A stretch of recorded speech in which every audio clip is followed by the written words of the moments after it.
ጤና ይስጥልኝ የተወደዳችሁ የኢትዮ ፎረም ቤተሰቦች እንደምን ቆያችሁ? ለአሁን ያሰባሰብናቸውን መረጃዎች ከዚህ እንደሚከተለው ወደ እናንተ ማድረስ ጀመርን። ዋና ዋናዎቹን በቅድሚያ ጎረቤቶቻችን የታመሙ ናቸው ሲሉ ፕሬዝዳንት ታዬ አጽቀሥላሴ ተናገሩ። ለየትኛውም የእብደት ምክንያታቸው ድንገት ተነስተው ሊያውኩን ይችላሉ ሲሉም ተደምጧል። ዝርዝሩ ተዘጋጅቷል። በሌላ በኩል የቀድሞ ፕሬዝዳንት ሙላቱ ተሾመ ደግሞ የባህር በር ባለቤት ለመሆን ጦርነት አንድ አማራጭ እንደሚሆን ተናግሯል። ኢትዮጵያ በማንኛውም መንገድ የባህር በር ባለቤት መሆን አለባት፣ መለመን የለብንም ሲሉም ነው የተደመጡት። እናንተም ታደምጡታላችሁ።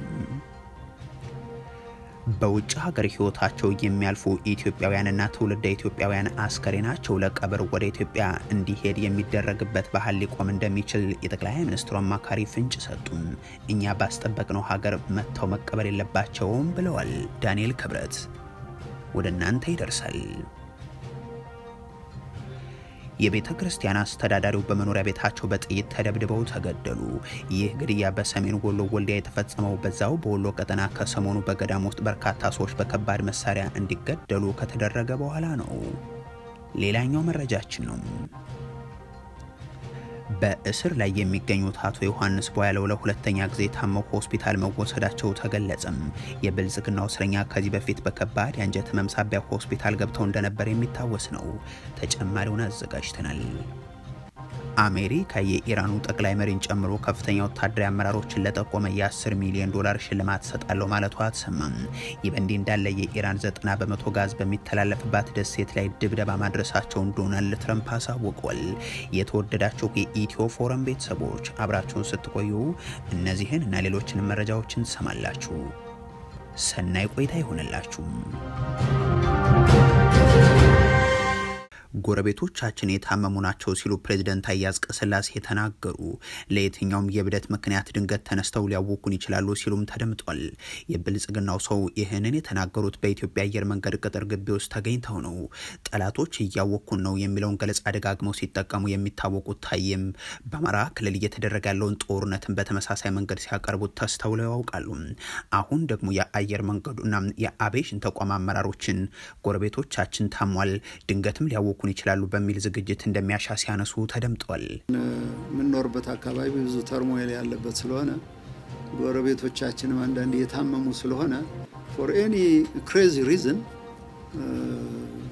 አንዳንዴ ሊያውኩ ይችላሉ። በእርግጥ የብልጽግናው ሰው በኩል የታመሙ ጎረቤት ሀገራትም ይሁን ድንገት በእብደት ወደ ጦርነት ሊገቡ ይችላሉ የተባሉ አካላት እነማን እንደሆኑ በግልጽ አልተጠቀሱም። እንዲያም ሆኖ በአንድ በኩል ስለ ሻዕቢያና ኤርትራ እየተናገሩ ስለመሆኑ መገመት አያዳግትም። የአስመራው አስተዳደር የአየር መንገዱን ገንዘብ ዘርፎ ከወሰደ በኋላ አልመልስም ስለማለቱ ብልጽግና ከዚህ በፊትም ደጋግሞ የገለጸው ጉዳይ ነው። በሌላ በኩል ብልጽግና አየር መንገዱንና ኤርፖርቶችን ለወታደራዊ ተግባራት እየተጠቀመባቸው መሆኑን ተከትሎም ከሱዳን በኩል ጥቃት እናደርሳለን የሚል ማስጠንቀቂያ ሲሰጥ የነበረው ከሳምንት በፊት ነው። ባለፈው ዓመት ደግሞ ከሶማሊያ በኩል በተመሳሳይ ሉዓላዊነት እንዲጥስ ተደርጓል በሚል በአየር መንገዱ ላይ ይሰጥ የነበረው ማስጠንቀቂያ አይዘነጋም። ይህንን ግዙፍ የሀገር ሀብትና የኢትዮጵያን ተቋም በከፍተኛ አጣብቂኝ ውስጥ ይገባ ዘንድ ያደረገው የብልጽግናው አገዛዝ ሹማምንት ደግሞ በሆነ እብደት ምክንያት ሊያውኩን ይችላሉ ወዘተ ሲሉ ነው የሚደመጡት። በውጭ ሀገር ህይወታቸው የሚያልፉ ኢትዮጵያውያንና ትውልደ ኢትዮጵያውያን አስከሬናቸው ለቀብር ወደ ኢትዮጵያም እንዲሄድ የሚደረግበት ባህል ሊቆም እንደሚችል የጠቅላይ ሚኒስትሩ አማካሪ ፍንጭ ሰጡ። እኛ ባስጠበቅነው ሀገር መጥተው መቀበር የለባቸውም ብለዋል። የጠቅላይ ሚኒስትሩ አማካሪ ዳንኤል ክብረት በኢትዮጵያ ውስጥ ካለው ህዝብ 10 ሚሊዮኑ ቢያልቅ ቀሪው 110 ሚሊዮን ህዝብ መቀጠል ይችላል በሚለው ንግግራቸው ህዝብን ከታሪክና ከህሊና እናጥፋ በሚለው የዘር ማጥፋት ጥሪያቸውም ይታወሳሉ። ግለሰቡ የጠቅላይ ሚኒስትሩ አማካሪ ከሆኑ በኋላ በኢትዮጵያ ህዝብም ሆነ በኢትዮጵያ ኦርቶዶክስ ተዋሕዶ ቤተክርስቲያን አባቶች ላይ ፈጽመውታል በተባለው ጥፋት ስማቸው በብዙ ይነሳል። ዳንኤል ክብረት በፓርላማ ጭምር ይሄው ወንጀላቸው ተነስቶ በተለያዩ ጊዜያት ቀርቦም ያውቃል። በህይወት ያሉ ሰዎች ከሀገር እንዳይወጡና ያገዛዙን ጥቃት እንዳያመልጡ የሚያደርገው መንግስትን የሚያገለግሉት ዳንኤል በኢትዮጵያ ታሪክ ምናልባትም ለመጀመሪያ ጊዜም ኢትዮጵያዊ የሆነን ሰው ወደ ሀገሩ እንዳይገባ በመከልከል አቶ ልደቱ አያሌው ላገደው አገዛዝን በመስራት ላይ ናቸው። በአዲሱ ንግግራቸው ደግሞ መንግስት ላይ ትችት የሚሰነዝሩ ሰዎች በውጭ ሀገር ከሞቱ ወደ ኢትዮጵያ ሄደው መቀበር ሊከለከሉ እንደሚችሉ ፍንጭ ሰጥተዋል። በምሬት ሲናገሩም ውጭ ሀገር የሞተ ሰው ኢትዮጵያ ውስጥ ሊቀበር ማለቱን አውግዘው እኛ በጠበቅነው ሀገር አትመጡም በማለት ነው። ይሄን የሚለው ሰው ከኢትዮጵያ ምንም መጠየቅ የለበትም። ምንም ለምሳሌ አንዳንድ ጊዜ በውጭ የሚኖሩ ሰዎች የሚገርመኝ ሂደት አላቸው። ኢትዮጵያን የሆነ ነገር ያደርጋሉ፣ ይሟገታሉ። መጨረሻ ሲሞቱ ለምን ቅበሩን ይላሉ። ማን ባስጠበቀው ሀገር ነው ማን መጥቶ የሚቀበረው? አገር ዝመት ብትባል እኮ ያንን ምን ዘምተው አሜሪካዊው አይዘምትም፣ ጃፓናዊ አይዘምትም፣ ጀርመናዊ አይዘምትም። እኔና እናንተ ነን ምን ዘምተው። እሺ እኛ ዘምተን ባከበርናት ሀገር ለምን ታዲያ ሌላ ነገር ይፈልጋሉ? ዳንኤል ክብረት ሚሊዮኖች እንዲያልቁበት በቀሰቀሱበት ጦርነት መገዳደልን ሲጠሩ እንጂም ጦር ሜዳ ሄደው ሲዋጉ አሊያም ዘምተው ሲመለሱ አልተስተዋሉም። ለደርግ መንግስት ወታደር ሆኖ ለመዋጋት ያደረጉት ጥረትም ገና ብላቴ ማሰልጠኛ ጣቢያ ላይ ያሉ መንግስታቸው ስለወደቀባቸው ሳይሳካላቸው ቀርቷል። የአብይ አህመድን 7 የጦርነት ዓመታትንም ዳንኤል ክብረት በየትኛው የጦር ሜዳ ላይ ሄደው ውጊያ ሲገጥሙ አልታዩም። በንግግራቸው ግን ራሳቸውን ዘማችና ሟች አድርገው አቅርበዋል። ስለ ኢትዮጵያ አያገባቸውም፣ ኢትዮጵያ ውስጥ ለምን እንግባ ይላሉ በማለትም ዜጎች በህይወትም ሆነ በሞት ወደ ሀገራቸው እንመለስ ማለታቸውን አውግዘዋል። ይተውልና ኢትዮጵያን በቃ ይተዋል። በቃ ለኛ እዚሁ ለቀረ ነውና ብትወረር ለምን ዘምተው ብትጎዳ ለምናዋጣው ለኛ መተው ነው ያለባቸው። እንደሱ ቢተውልን ኑሮ ከነሱ ጋር አንነጋገርም። እውነት ነው አያገባቸው ምን ነበር። ግን ይመጣሉ፣ ይገባሉ። ለምንድነው ዋሽንግተን ዲሲ ቤት ተከራይተው ኢትዮጵያ የሚያድሩት? ባለፉት ዓመታት በነበረው ልማድ ዳንኤል ክብረት የጠሯቸው የጥፋት እቅዶች የመንግስት ፖሊሲ ሲሆኑ ተስተውሏል። ውጭ ሀገር የሞተ አስከሬን ኢትዮጵያ ውስጥ አይገባም የሚል ንግግር ይዘው የቀረቡት ዳንኤል ንግግራቸው የመንግስት ፖሊሲ ሆኖ የሚወጣ ስለመሆኑ የታወቀ ነገር ግን የለም። ሙላቱ ተሾመ የባህር በር ባለቤት ለመሆን ጦርነት አንዱ አማራጭ ስለመሆኑ ተናገሩ።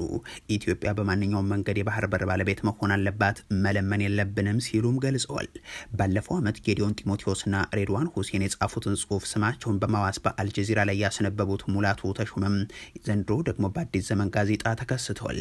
የኤርትራው ፕሬዝዳንት ኢሳያስ አፈወርቂን ማዕከል አድርጎ የተጻፈውና የቀድሞውን የብልጽግናውን አገዛዝ የቅርብ አጋር የምስራቅ አፍሪካ ወንጀለኛ አድርጎ ለዓለም ለማስተዋወቅ የተጋራው ያ የአልጀዚራ ጽሁፍ መነጋገሪያ ሆኖ መሰንበቱ አይዘነጋም። ፕሬዝዳንት ኢሳያስ በሀገራቸው ጨቋኝ በአካባቢያቸው በጥባጭ መሆናቸውን እንደ አዲስ ለማስተዋወቅ የሞከረው ያ ጽሁፍ በትግራይ ጦርነት ውድመት መፈጸማቸውን አሁንም በኢትዮጵያ ውስጥ ጉዳይ ጣልቃ እየገቡና የደቡብ አፍሪካውን ስምምነትም እያደናቀፉ እንደሆነ በመግለጽ ዓለም ይህንን በማስቆም ጦርነት ያስቀር የሚል ጥሪ ቀርቦበት እንደነበርም የሚታወስ ነው። ያንን ጽሁፍ የውጭ ጉዳይ ሚኒስትሩና የደህንነት ኃላፊው በጋራ የጻፉት ሙላቱ ተሾመ ደግሞ ስማቸውን ብቻ ያዋሱበት ስለመሆኑ ከተነገረ ከአንድ ዓመት በኋላ የቀድሞው ፕሬዝዳንት በአገዛዙ የሀገር ውስጥ ልሳን አዲስ ዘመን ላይ ቀርበው ኢትዮጵያ የባህር በር ለማግኘት የጦርነት አማራጭም አንዱ መንገድ እንደሆነ ሲሰብኩ ተስተውሏል። ኢትዮጵያ በየትኛውም መንገድ የባህር በር ባለቤት መሆን አለባት ያሉት የቀድሞው ፕሬዝዳንት ሙላቱ ተሾመም ሀገሪቱ አስተማማኝና ውጤታማ መሆን የምትችለው የራሷ ባህር በር ሲኖራት ነው ይላሉ። የባህር በር ጥያቄው ቢቻል ሰላማዊና በዲፕሎማሲያዊ በሆነ መንገድ ምላሽ ማግኘት አለበት።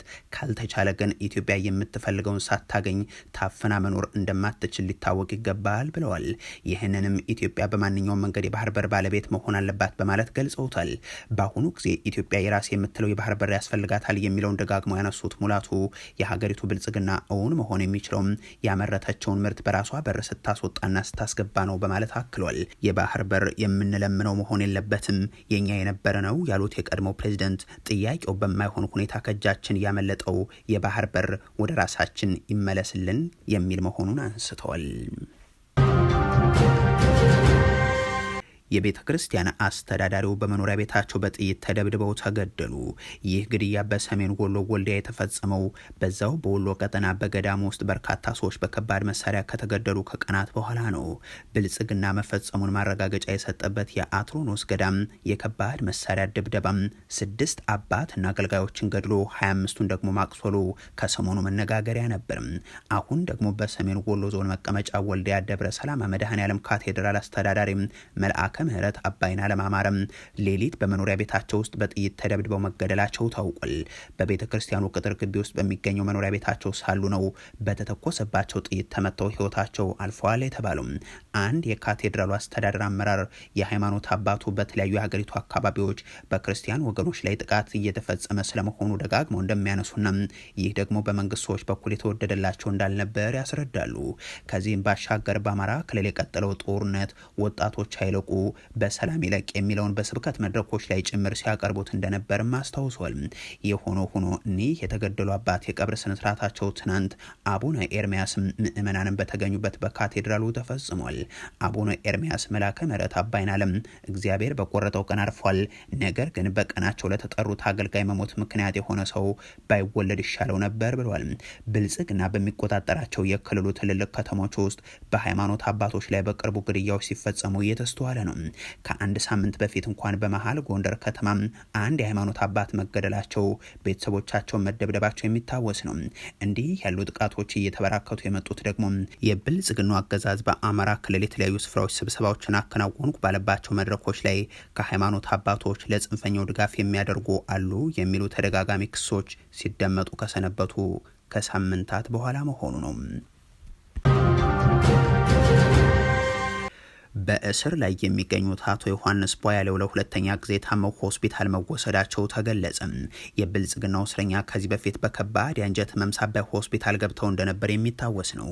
ለአመታት በእስር የሚገኙት የአማራ ክልል ምክር ቤት አባሉ አቶ ዮሐንስ ቧያለው እጅና አንገታቸው የሚያገናኘው መገጣጠሚያ አካላቸው ተበጥሶ ታመው ወደ ሆስፒታል ማቅናታቸውን ቤተሰቦችን ዋቢ አድርጎት ይግባ ዘግቧል። ስሜ አይጠቀስ ያሉ አንድ የቅርብ ቤተሰባቸው አቶ ዮሐንስ ቧያለው ዳግም መታመማቸውን ገልጸው ህመሙ የጀመረው ክንዱ ላይ ነው፣ ወራቶችን አስቆጥሯል፣ እጁ መዘርጋትና መንቀሳቀስ አልቻለም ሲሉ ተናግሯል። እጅን እየታመምኩ ነው ወደ ሆስፒታል ውሰዲ ብሎ ሲጠይቅ ነበር። አጃቢዎቹ ግን ፈቃደኛ አልነበሩም። ከ3 ወራት በኋላ ቀኝ እጁ መንቀሳቀስ ሲያቅተው ፖሊስ ሆስፒታል ወሰዱት በማለትም አስረድቷል። ፖሊስ ሆስፒታል ግን ከአቅማችን በላይ ነው ማለታቸውንም ገልጿል። አቶ ዮሐንስ እንዲታከሙ ጠይቀው ፍርድ ቤት ትዕዛዝ አስተላልፎ ዳኑ የአጥንት ስፔሻሊስት ሆስፒታል ሲሄዱም በሰዓቱ ህክምና ባለማድረግህ እጅህና አንገትህን የሚያገናኘው መገጣጠሚያ ተበጥሷል፣ የአጥንት መሳሳትም ተከስቷል መባላቸውንም አንስቷል። ሆስፒታሉ የፊዚዮቴራፒ ህክምና ማዘዙን ካልተሳካም ወደ ቀዶ ህክምና እንደሚያመራ መናገሩን ገልጸው የበሽታው መንስኤም ከፍተኛ ቅዝቃዜ ስለመሆኑ አስረድተዋል። አቶ ዮሐንስ አዲስ ህመም መታመማቸውን የገለጹት ጠበቃቸው በበኩላቸው በተደጋጋሚ ህክምና ጠይቆ ነበርም፣ በራሱ ጭምዳኑ ሆስፒታል እንዲታከም አቤቱታ አስገብቼ ነበር፣ ከረጅም ጊዜ በኋላ ተፈቅዶለት ነው የሄደው ሲሉ ይገልጻሉ። አዲሱ ህመም ካመመው በትንሹ 2 ወር አልፎታል፣ በጣም ከፍተኛ ስቃይ ያለበት በማለትም አክሏል። አቶ ዮሐንስ ከዚህ በፊት የአንጀት ህመም አጋጥሟቸው በመቅረዝ ሆስፒታል ህክምና ተከታትለው ቀዶ ህክምና ማድረጋቸው፣ ክትትላቸው ግን እንዳላለቀ የሚታወቅ ነው። አሜሪካ የኢራኑ ጠቅላይ መሪን ጨምሮ ከፍተኛ ወታደራዊ አመራሮችን ለጠቆመ የ10 ሚሊዮን ዶላር ሽልማት ሰጣለው ማለቷ ተነገረም። ይህ በእንዲህ እንዳለም የኢራን 90% ነዳጅ የሚያርፍበት ደሴትን መደብደባቸውን ዶናልድ ትራምፕ ገልጸዋል። የመካከለኛው ምስራቅ ጦርነትን ተከትሎ የዓለም የነዳጅ ዋጋ በከፍተኛ ፍጥነት እያሻቀበ መሆኑ የሚታወቅ ነው። በዚህ ላይ ተጨማሪ አደጋን የሚያመጣ ጥቃት ደግሞ የአሜሪካ አየር ኃይል ፈጽመዋል ተብሏል። የአሜሪካው ፕሬዚደንት ዶናልድ ትራምፕ የሀገራቸው ጦር ከሆርሙዝ የባህር በር አቅራቢያ የምትገኘው የኢራኗ ካርግ ደሴት በሚገኙ ወታደራዊ ማዕከላት ላይ ከባድ የቦምብ ድብደባ መፈጸሙን አረጋግጧል። ፕሬዚደንቱ የአሜሪካ ማዕከላዊ እዝ በመካከለኛው ምስራቅ ታሪክ ታይቶ የማይታወቅ እጅግ ኃይለኛ የአየር ላይ ጥቃት የፈጸመ ሲሆን የኢራን ውድ ሀብት በሆነችው ካርግ ደሴት ላይ የሚገኙትን ማንኛውንም ወታደራዊ ኢላማዎችን ሙሉ በሙሉ አውድመናል ሲሉም ጽፏል። የአሜሪካ ጦር ከፍተኛ የኢኮኖሚ ጠቀሜታ ባላትና በደሴቷ ላይ በሚገኙ የኢራን የነዳጅ መሰረተ ልማቶች ላይ እስካሁን ምንም አይነት ጥቃት ከመፈጸም መቆጠቡን ግን አክሏል። ካርግ ደሴት በቅጽል ስሟ የተከለከለችው ደሴት በሚል የምትታወቅ ስትሆን ይህ የሆነም የኢራን ጥብቅ የደህንነት ጥበቃ የሚከናወንባት በመሆኑ ነው።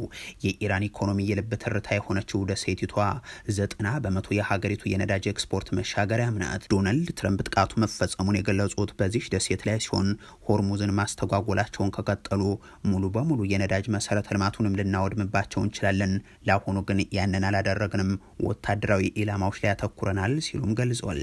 የኢራን ጦር ደግሞ ከአሜሪካ ጋር ትስስር ያላቸው በየትኛውም አካባቢ የሚገኙ የነዳጅ መሰረተ ልማቶችን ሙሉ በሙሉ ወደ አመድነት የሚቀይር ጥቃትን እናደርሳለን በሚል በቃል አቀባዩ በኩል መዛቱን አልጀዚራ ዘግቧል።